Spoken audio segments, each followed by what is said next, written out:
Devlet Bahçeli faisant le signe du loup gris. C'est le signe de ralliement des nationalistes turcs. Il est leur chef depuis 1997 et il n'est pas étranger à la crise politique qui sévit et au fait que les Turcs retournent aux urnes 4 mois après les dernières élections. Idéologiquement, son parti est considéré comme le plus susceptible des partis d'opposition de former une coalition avec l'AKP. Mais jusqu'ici, Bahçeli a toujours refusé.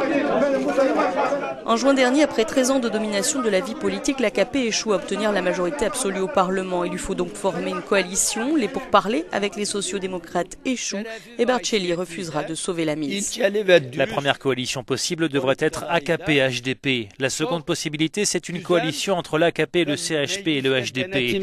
Si ces deux scénarios échouent, alors des élections anticipées doivent être organisées.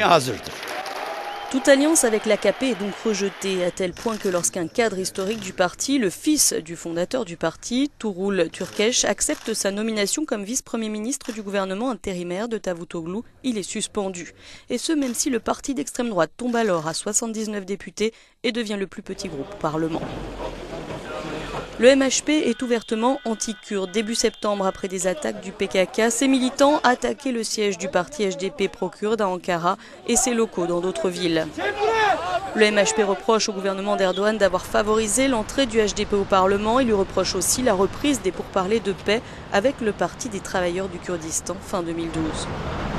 Fondé en 1969, le MHP a longtemps été anecdotique, jusqu'au tournant des années 90. Lors des élections de 99, il était devenu la deuxième force politique du pays. Aujourd'hui, il occupe la 3e position et Erdogan courtise son électorat pour ne pas avoir à négocier avec ce loup gris de 67 ans.